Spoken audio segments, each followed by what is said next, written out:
Welcome to the Fight Night Daily Podcast. I'm Gareth Davis, three-weight world champion Duke McKenzie with us, as well as Spencer Oller, of course. Both guys on commentary tonight doing a phenomenal job on what was an extraordinary night at the O2 Arena, topped by a 10-round fistic war between Derek Chisora and Joe Joyce, in which Derek Chisora, at the age of 40, gents, against a real big puncher in Joe Joyce, proved that you can never write that man off. He is something special, Derek Chisora. I'd written him off.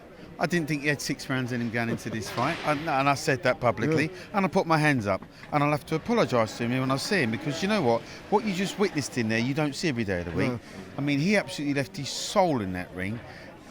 At the time of the stoppage, he was about to get stopped. He was out on his feet. When he knocked Joyce down in the night. Yeah, when he knocked Joyce down, just before the knockdown, he was about to get stopped. Correct. And he turned the fight on its head. It was a remarkable fight. It's the only way you can describe it. Yeah, I think that it sort of sums up Derek Chisora's career, doesn't it? You know, when you think the chips are down, you know, that's when he's at his most dangerous. You know, he left his heart and soul in that ring tonight. And that's why the crowd turn out the way they do for Derek Chisora. I mean, that was a memorable moment. Will it cap an unmemorable career? No. He said publicly there that he still wants to go again. Manchester's the next one. He wants to get to 50. That was 48, Gareth, but boy, that was insane. He has delivered that his entire career. I think, and that's my next question really, what can you do when you've seen a performance like that, where he is almost like staggering like a drunk, and I mean that with respect, and yet he's still able to have the sensibilities of his upper body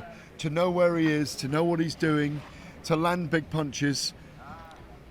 I don't want to see Derek fight again, if I'm honest, and yet it'll be very, very difficult to stop him. I'd have to echo that thought. I wouldn't like to see Chisora fight again.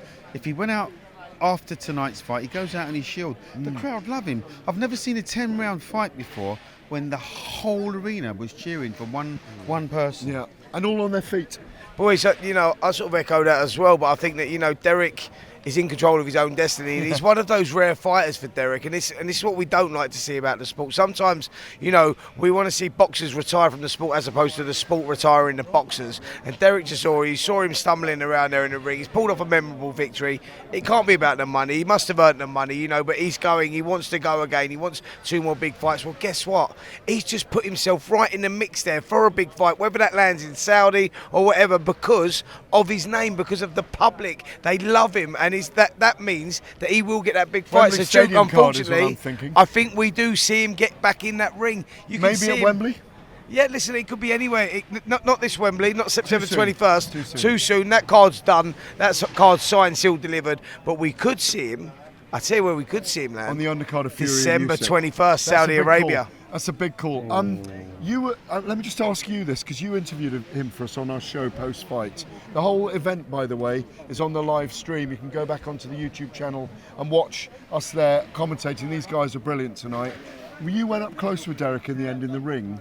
What was your feeling about him? Obviously his face was very beaten up. He was very emotional about his daughters not being here. Yeah. What was your feeling about him? Yeah, no, look, I've known Derek since he was a 16-year-old kid before he started boxing. You know, I've got a long history with him, not just in boxing, but outside of boxing as well. He's a friend, a long-time friend. You know, and I've told him before, I'm happy, I want to see him retired. What I saw up there was a guy that just left everything in the ring. His soul, we left his whole soul in he's there. always And done there were that. emotions. Yeah, but there was emotions there, there was everything. And Show me another fighter in the world right now who's put as much soul into their career as You Derek won't Chisora. get one. Without winning a world title, Listen, I mean. you won't get one, mate. But There what isn't you, one like what him. you get is that also you talk about that and you look at a guy, I go, show me another fighter in the world that's got 13 losses on his record and has got a bank balance like Derek Chisora. That tells you everything. No, that's what I'm saying is Alexander the Usyk.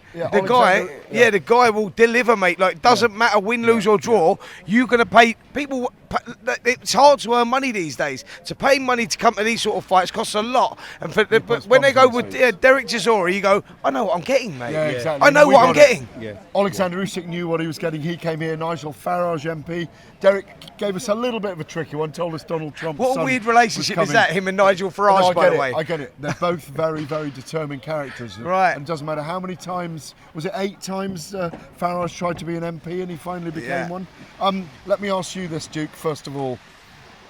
Joe Joyce, we need to talk about him. Wasn't a bad performance from him tonight. He got hit a lot and maybe too much. But where does he go from here?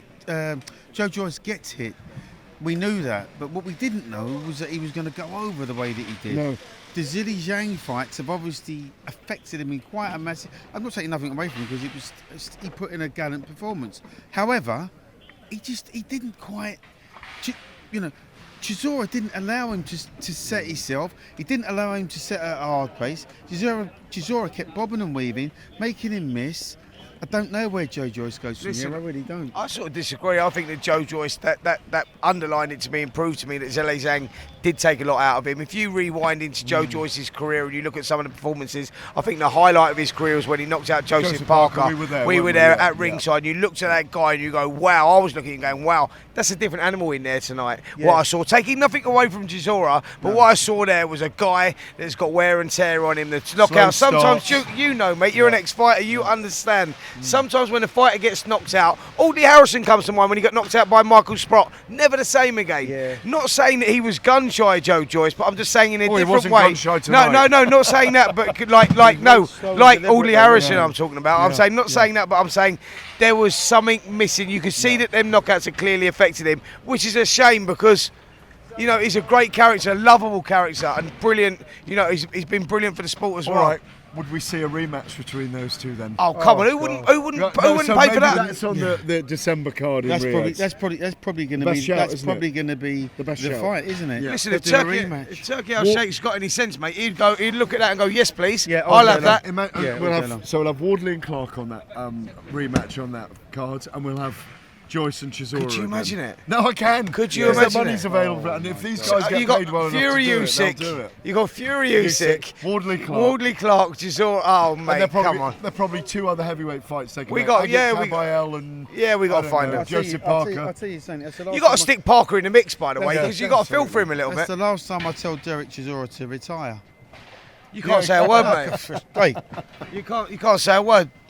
Talk boxing.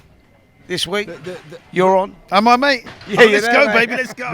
We witnessed something very special there tonight, gents. Just a very quick recap on the other fighters. Adam Hamed, Nassim Hamed was here tonight. Prince Nassim Hamed, his son getting a second career victory. Raven Chapman looked very good in my view. She did. And she really looks better and better, 9-0 now. Incredible performance. And her opponent, how strong and durable was her opponent? Yeah, that was absolutely should have been stopped that fight insane. In my view. Yeah, I Is agree. that the one when we was coming through the foyer, she kept going like that to you? Yeah, that's the that one. Yeah. She was up for it, mate. You can't stop She was absolutely on it. Yeah. That's the one, mate. Okay. Great victory for Ryan Garner tonight against Archie Sharp. Yeah, absolutely. Really Listen, brilliant Archie Sharp very started good the favourite there. You know, he was a WBO #1 contender for a long time there. Unfortunately, his career's been a little stop-start. But Garner, wow, what a performance. No one expected that. Grit, determination. You go like Dennis McCann against beating Baluta. You look at that fight and you go, I don't think that can be topped tonight. No. Then we get another one that tops it. And then we get another one that tops that. Yeah. That was an insane night of boxing. It was. Really and on that note, thank you to Spencer, thank you to Duke and our colleague John Rawling, who was the fourth member of the team. A brilliant night here at the O2. We're just going to keep this going. talkSPORT, we love the boxing. Good night. On AM, on DAB, via the talkSPORT app and on your smart speaker. talkSPORT.